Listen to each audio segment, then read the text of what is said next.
Hola a todos, espero se encuentren muy bien. Hoy vamos a hablar sobre lo que es el trabajo de parto, desde una perspectiva fisiológica, desde lo que sería la menstruación hasta el nacimiento. Vamos a empezar con lo que es la definición del trabajo de parto.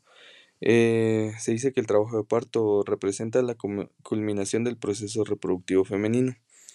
Aunque se manifiesta clínicamente al final del embarazo, su preparación fisiológica comienza de lo que es el ciclo menstrual que procede a la concepción. Desde el punto de vista biológico, el cuerpo femenino atraviesa una serie de fases interconectadas controladas por lo que es el eje hipotálamo, hipófisis, ovario, útero y placenta y feto, em, que garantizan la maduración del sistema reproductor, la implantación de lo que es el embrión, la conservación del embarazo y finalmente lo que es el parto. Continuando con la presentación, se va a decir de que la menstruación va a tener al menos tres fases y es el punto cero de lo que es el ciclo reproductivo. La fase folicular va a durar de 1 a 14 días, la fase de ovulación y fecundación va a estar aproximadamente a mitad de lo que es el ciclo menstrual, desde los 14 a los 20 o 21 días, y el periodo de implantación que va desde el día 20 al 24 del ciclo. Este, mm, la fase folicular. em, En esta, durante la menstruación, la caída de los niveles de estrógenos y progesterona causa lo que va a ser el desprendimiento de lo que es el endometrio. Este, en esta, el hipotálamo va a reanudar lo que es la secreción pulsátil de lo que sería la hormona, eh, f- de lo que sería em, la hormona liberadora de gonadotropina. En, en esta va a estimular la hipófisis anterior, la cual va a liberar lo que es la hormona fólico-estimulante. Esta lo que va a hacer es promover el desarrollo de folículos ováricos. También va a liberar lo que es la hormona luteinizante, la cual va a ser necesaria para la maduración del folículo dominante y la ovulación. En esta, el folículo dominante va a secretar estradiol, lo cual va a hacer que lo cual va a causar una regeneración del endometrio, va a estimular lo que es la proliferación celular y va a inducir un aumento de receptores de progesterona. En el periodo de ovulación, cuando el folículo dominante va a alcanzar esa madurez durante el embarazo,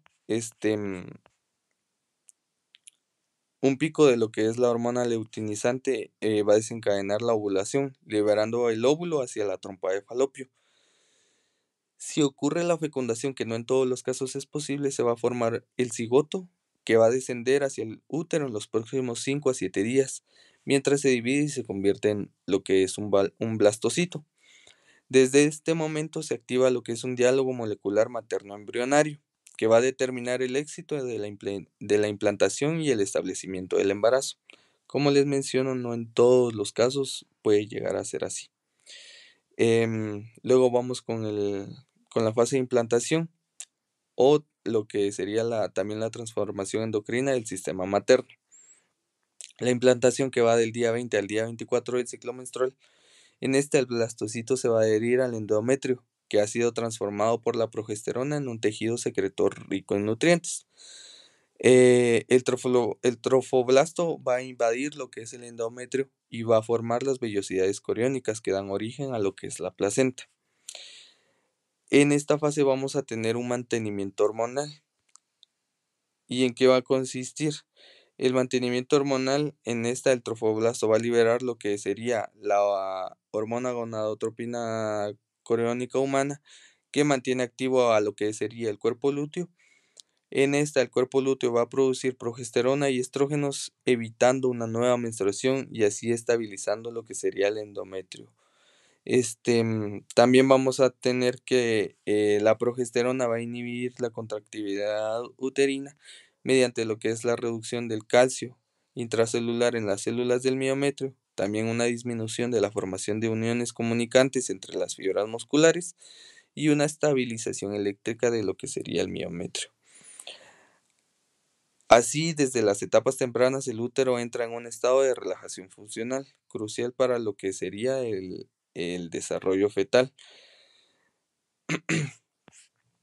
También vamos a tener lo que son los cambios fisiológicos uterinos durante la gestación.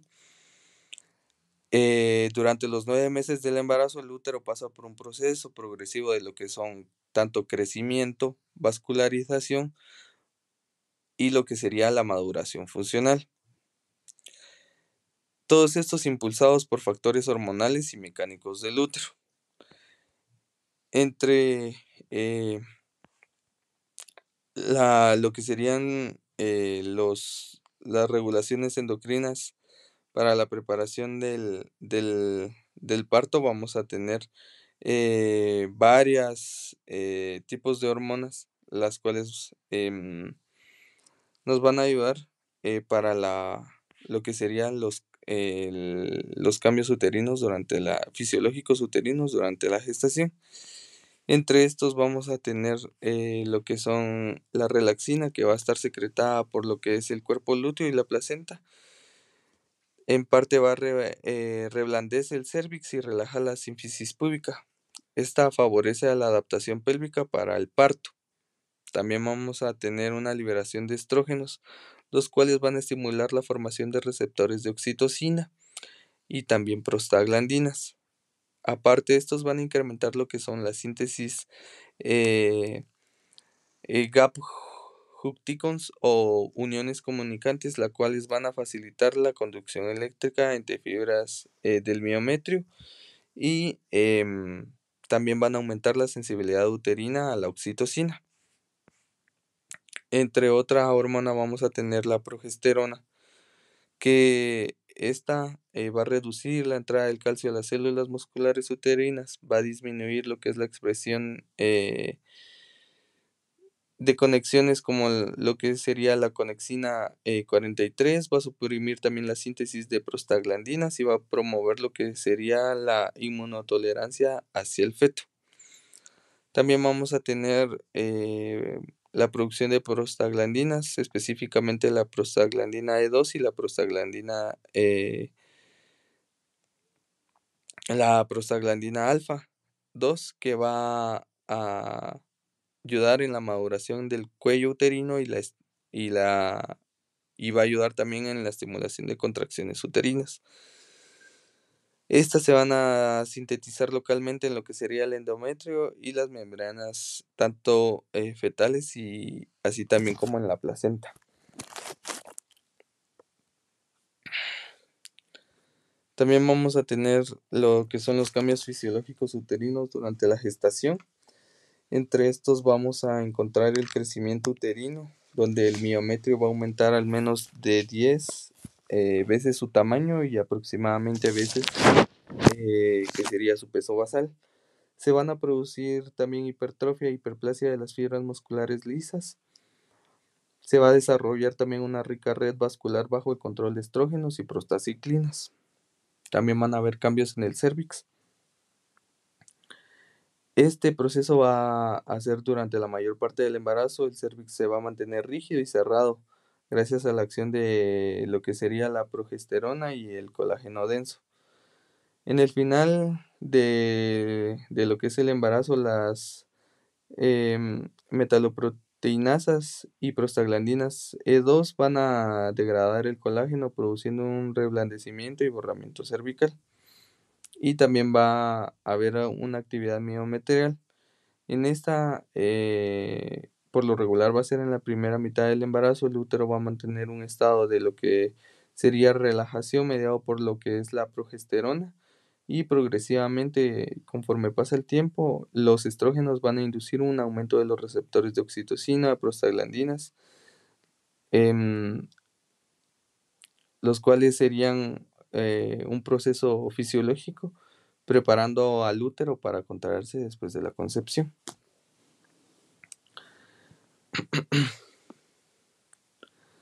También vamos a tener lo que son mecanismos fetales.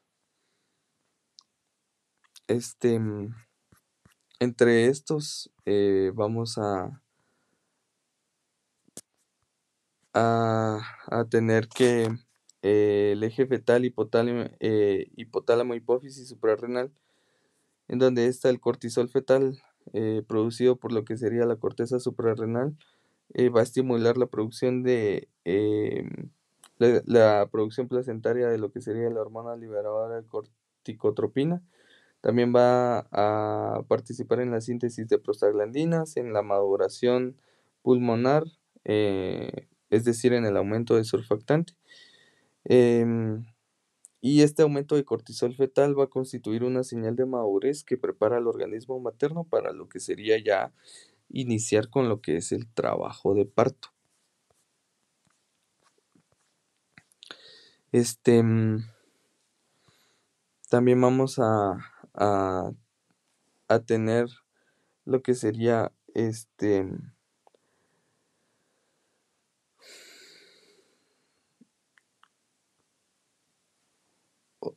la hormona liberadora de corticotropina, en donde su concentración va a aumentar exponencialmente en las últimas semanas del embarazo. Todo esto preparando todo para la concepción. Este, también va a actuar como un reloj biológico del parto y va a estimular la secreción de acetilcolina y cortisol, formando un bucle en la retroalimentación positiva entre el feto y lo que sería la placenta.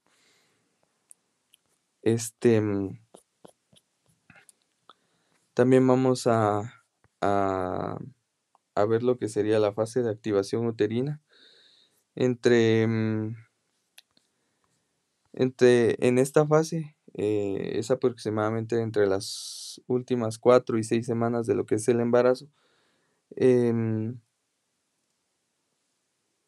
útero pasa de un estado inhibido a un estado excitable y vamos a tener varios cambios claves en lo que sería la activación uterina. Entre estos cambios va a estar la disminución funcional de la progesterona, también el aumento de estrógenos y prostaglandinas y oxitocina, la formación de lo que sería la GAP juntictions, que sería la conexina 43, un incremento de receptores de oxitocina, también un reblandecimiento cervical por prostaglandinas y enzimas de remodelado del colágeno. Todos estos cambios van a provocar que el útero se convierta así en un órgano sincronizado capaz de generar contracciones coordinadas. Así también vamos a tener lo que sería el inicio del trabajo de parto. El trabajo de parto va a comenzar cuando las contracciones uterinas logran un borramiento y dilatación cervical progresiva, y entre estas vamos a tener varias fases fisiológicas. Vamos a tener la fase latente, que por lo regular se destaca por tener contracciones irregulares con una dilatación menor a 4 centímetros. Una fase activa con contracciones regulares y efectivas con dilatación un poquito más rápida y una dilatación aproximadamente de 4 a 10 centímetros. Luego vamos a pasar por lo que es la fase expulsiva, en donde es el proceso durante el nacimiento del feto, que por lo regular va a tener un periodo de tiempo aproximado entre 30 minutos, 1 hora o 2 horas. Y luego vamos a tener lo que es el alumbramiento, que se compone específicamente por lo que son la expulsión de lo que es la placenta y otro tipo de membranas que por lo regular quedan después del parto. Entre los factores implicados para que todo esto suceda, vamos a tener lo que es la oxitocina, liberada por la hipófisis posterior. Su objetivo principal es potenciar las contracciones y estimular las prostaglandinas. También vamos a tener prostaglandinas, que su función es amplificar lo que es la actividad contráctil, y vamos a tener también lo que sería el reflejo de Ferguson. Se va a producir debido a la presión fetal que existe sobre el cérvix, lo cual va a desencadenar lo que es la liberación de oxitocina, cerrando así el ciclo positivo entre oxitocina, prostaglandinas y la presión fetal que existe sobre el cérvix, que va a volver a liberar oxitocina. Entre la integración inmunológica y molecular vamos a tener que recientes estudios demuestran que el trabajo de parto también involucra un estado inflamatorio fisiológico controlado. Entre estas vamos a tener una infiltración de leucocitos en el miometrio y en el cérvix. También vamos a tener una liberación de citocinas proinflamatorias, tanto inmunoglobulinas 1, 6 y factor tumoral alfa.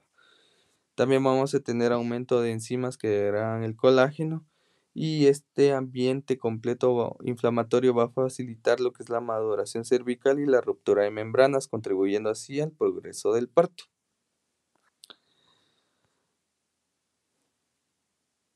Entre la conclusión fisiológica integral de todo el trabajo de parto, se da como un resultado de un proceso fisiológico multiorgánico que se inicia desde lo que es el ciclo menstrual y culmina con lo que es el nacimiento. Y toda su regulación va a depender de la interacción dinámica entre hormonas, factores locales, también estímulos fetales, cambios inmunológicos y señales mecánicas. Desde la menstruación hasta el parto, el cuerpo de la mujer va a realizar un proceso de sincronización endocrina perfecta, en donde el hipotálamo y la hipófisis van a regular lo que sería la base hormonal. Los ovarios y la placenta de cierta manera van a modular lo que sería la preparación uterina. El feto y el útero van a coordinar el inicio de lo que es el parto, y el sistema inmunológico va a participar en lo que sería el remodelado cervical. El resultado final de toda esta secuencia es una secuencia rítmica y precisa de eventos bioquímicos que va a permitir la contracción uterina coordinada, también la dilatación cervical, el nacimiento y posterior la expulsión del placentaria. Continuando con lo que serían las etapas del trabajo de parto, vamos a tener lo que son las contracciones uterinas, más específicamente, con dos tipos. Están las Braxton Hicks, em, el cual fue el primero en descubrir la presencia de contracciones uterinas rítmicas durante el embarazo, y las contracciones Christeler. Estas se descubren por primera vez las características de lo que sería la contracción uterina. Para las contracciones uterinas vamos a tener una presión basal uterina. Mencionaba la literatura que era de aproximadamente de 8 a 12 milímetros de mercurio. Las contracciones uterinas también van a estar caracterizadas por tener intensidad, frecuencia y tener una duración específica. Las contracciones Braxton Hicks van a tener una intensidad variable entre 5 y 25 milímetros de mercurio, una frecuencia menor de cada 10 minutos. También van a ocupar una gran extensión del músculo uterino y van a estar desordenadas en cuanto a su aparición. Van a tener un triple gradiente desencadenante, una propagación desencadenante. La duración de la fase sistólica es mayor en las partes altas del útero. La intensidad también va a ser mayor en las partes altas del útero. Vamos a tener también una fase prodrómica, en donde la fase previa al inicio del trabajo de parto va a tener una duración de días u horas, un aumento de contracciones de poca intensidad e irregulares, un descenso del fondo uterino, una expulsión de lo que sería el tapón mucoso, un aumento del flujo vaginal y unas reacciones bastante vasomotoras en lo que sería el rostro. La fase prodrómica va a depender de las contracciones, van a aumentar en intensidad y en frecuencia, pero no llegan a ser cada 3 minutos. El aumento del flujo vaginal y las reacciones vasomotoras en rostro se relacionan a cambios hormonales de las últimas semanas de gestación, y la eliminación del tapón mucoso formado dentro de lo que sería el conducto cervical se debe a los cambios que éste sufre e indican lo que sería el inicio inminente de lo que sería el trabajo de parto. Aquí podemos ver lo que sería el tapón mucoso y el saco amniótico roto cuando ya se libera lo que sería el tapón mucoso. La fase prodrómica también va a constar de lo que sería el descenso del fondo uterino. Esta se va a deber al encajamiento de lo que sería el bebé en lo que es la pelvis materna. En primigestas puede ocurrir hasta 2 semanas antes del parto, y lo que sería multíparas puede ocurrir el inicio a lo que sería el inicio del trabajo de parto. Vamos a tener también una disminución de la dificultad respiratoria, una poliacuria y también lo que serían parestesias. El inicio del parto lo vamos a constar de lo que sería la actividad uterina regular con 2 a 3 contracciones cada 10 minutos de intensidad moderada y fuerte, aproximadamente mayor a 25 milímetros de mercurio y de duración de aproximadamente 30 minutos. Una dilatación cervical de unos 3 a 4 centímetros y que éste se encuentre al menos semiborrado y propiamente centrado.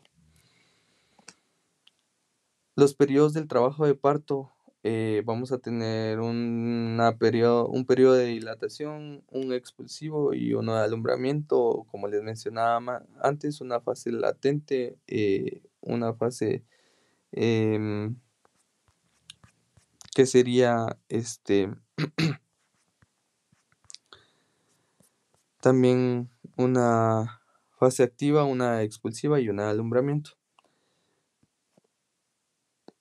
El periodo de dilatación o fase latente abarca desde el comienzo del trabajo del parto hasta los 10 centímetros de dilatación del cuello. El trabajo de parto comienza de 3 o más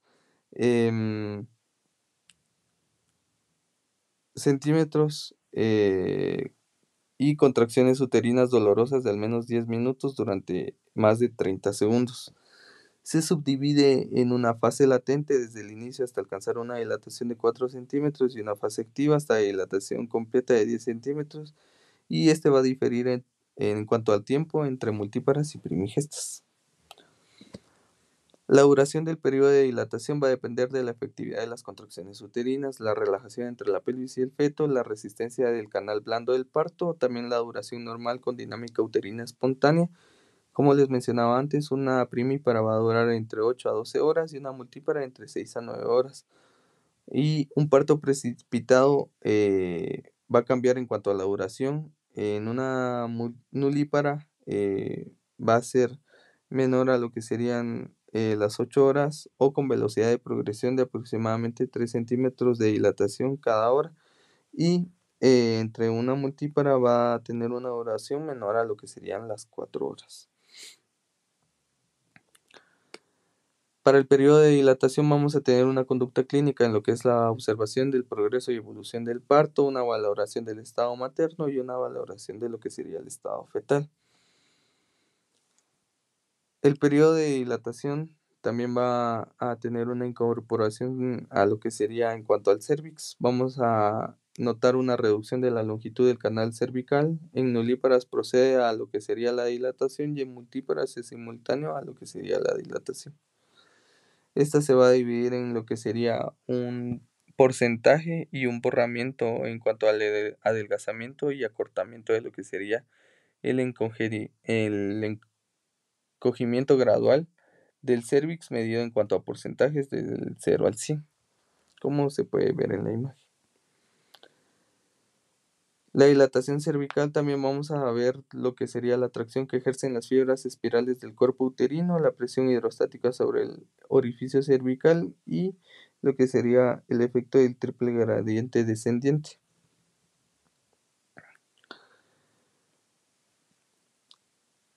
En el periodo de dilatación vamos a ver lo que sería la formación de la bolsa de agua. Se forma por la presión que ejerce el líquido amniótico contra las membranas coriónica y amniótica, que quedan al descubierto al iniciarse la dilatación y que podemos sentir a través de lo que sería el tacto. La bolsa va a ayudar a lo que es la dilatación mecánicamente, va a proteger lo que sería la cavidad ovular contra infecciones y el feto contra lo que sería la compresión excesiva en cuanto al encajamiento. Y aquí podemos ver lo que sería el borramiento y la dilatación cervical durante el parto. Vamos a tener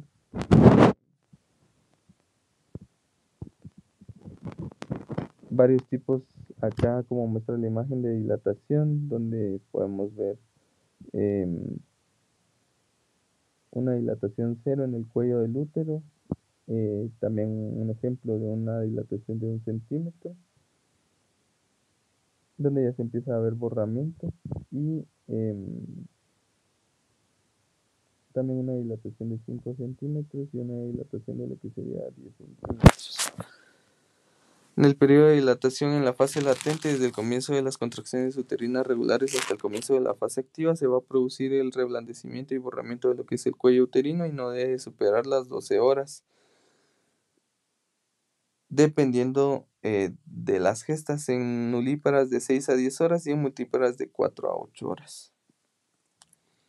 La fase activa va a comenzar a los 4 centímetros de dilatación, cuando la tasa de dilatación cervical comienza a cambiar rápidamente. Su duración en nulíparas es, como les mencionaba, de 4 a 6 horas y en multíparas de 2 a 4 horas.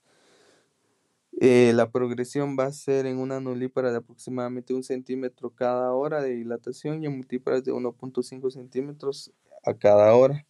Y vamos a tener un descenso en la presentación en una nulípara de 1 centímetro por hora y en multíparas de 2 centímetros por hora. La fase activa se va a dividir en 3 subfases, que sería la fase de aceleración en cuanto a la dilatación progresiva con bastante rapidez, una fase de declive máximo, una dilatación alcanza su máxima velocidad y una fase de desaceleración en donde la dilatación se hace mucho más lenta. Es una fase breve y ocurre antes de que se complete la dilatación.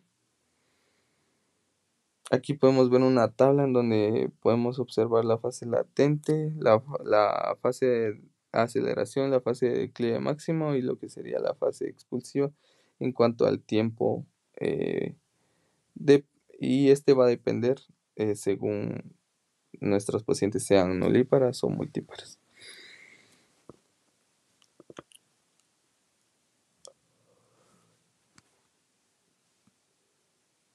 También vamos a tener un periodo de dilatación anormal en donde la fase latente va a durar más de 20 horas en nulíparas y más de 14 horas en multíparas. Si la dilatación cervical no avanza en un periodo de 2 horas en fase activa, lo vamos a tomar como una dilatación anormal. Y también vamos a poder dar un periodo de asistencia en lo que sería el periodo de dilatación, en donde vamos a tener un control de la dinámica uterina, vamos a tener palpación abdominal, vamos a controlar la frecuencia e intensidad de las contracciones uterinas, vamos a cerciorarse de que existe relajación uterina en periodo intercontráctil y vamos al control de la frecuencia cardíaca fetal realizada tras las contracciones uterinas. Vamos a comprobar una ausencia de desaceleraciones de aproximadamente 30 latidos por minuto y vamos a también que cada 15 o 20 minutos en la fase activa y siempre tras la aniorexis espontánea. Vamos a tener control de las funciones vitales, un control de la micción de 2 a 3 horas, procurar micción espontánea, si no sondaje vesical a las 4 horas. La mujer debe permanecer en ayunas, permitir la deambulación en ausencia de riesgo de prolapso del cordón y no vamos a dejar que deambulen si tenemos membranas rotas. También vamos a decidir si es mejor acostado o en decúbito lateral izquierdo para su asistencia. Para esto vamos a estar ayudados del puntaje de Bishop, que nos va a medir parámetros del 0 al 3 y vamos a tomar varias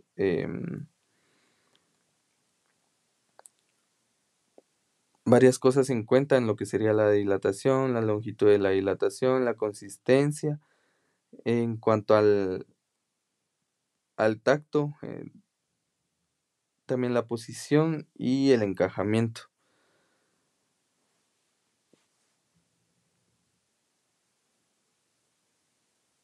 Durante el trabajo de parto también podemos obtener ruptura de membranas, una ruptura tempestiva u oportuna espontáneamente cuando la dilatación es más o menos de aproximadamente 10 centímetros. Una ruptura precoz ocurre durante la dilatación, pero antes de que ésta sea completa. Una ruptura tardía ocurre durante el expulsivo y una ruptura prematura ocurre antes del inicio de lo que sería el trabajo de parto.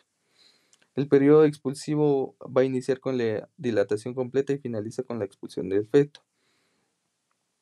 Signos del periodo expulsivo: vamos a tener contracciones intensas, aparición de pujos, abombamiento y adelgazamiento del periné, protusión y dilatación de lo que es el ano, visualización de lo que sería la presentación fetal y también congestión de la vulva.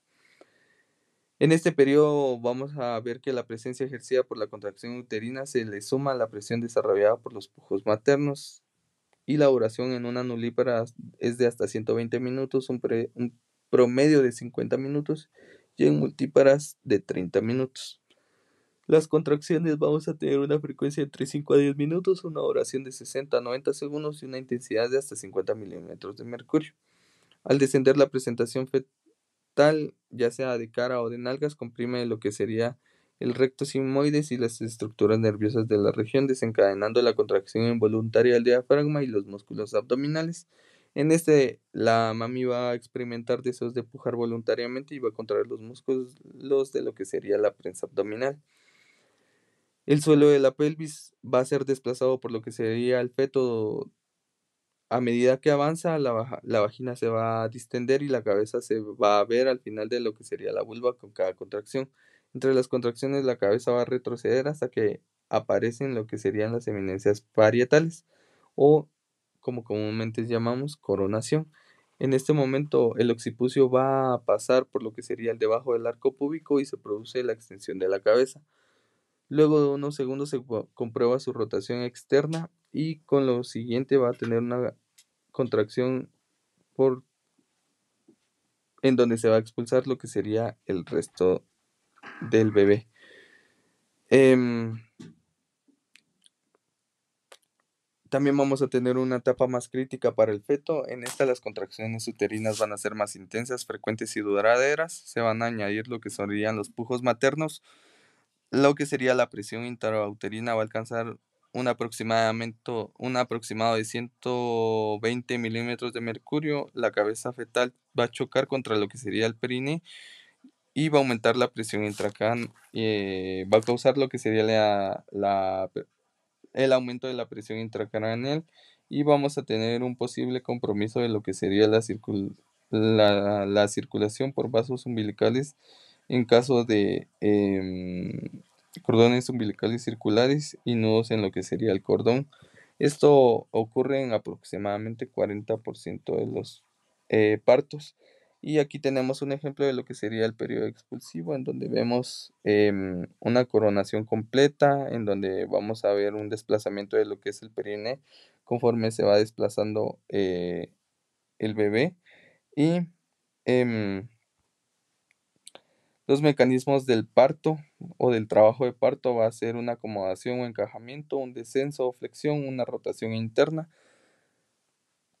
También vamos a tener una rotación externa, una restitución, una expulsión,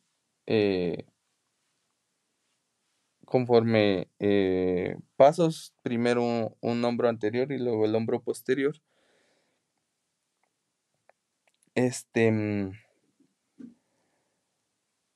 Aquí podemos ver lo que sería una cabeza flotante antes de lo que sería el encajamiento. Un encajamiento con un descenso y flexión adecuados. Un descenso con rotación interna. También una rotación completa y un comienzo de lo que sería la extensión para el alumbramiento. Una extensión completa ya de la cabeza. Una restitución o rotación externa. Primero va a suceder lo que sería la expulsión del hombro anterior y lo que sería la expulsión del hombro posterior. Teniendo así lo que son las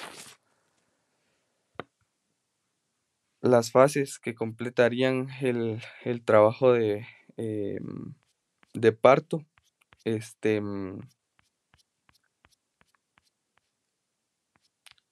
llegando así a lo que sería un alumbramiento completo em, con una expulsión adecuada. Y también podemos llamar a todas esas fases que acabo de mencionar, según en un primer periodo, en un segundo periodo, em, en un tercer periodo, y el último sería un cuarto periodo. Pero hablando del tercer periodo del alumbramiento, vamos a tener una definición como un periodo comprendido entre el nacimiento del feto y la expulsión de la placenta y las membranas ovulares. Tras el nacimiento, el útero se va a contraer intensamente para desprender la placenta de la pared uterina.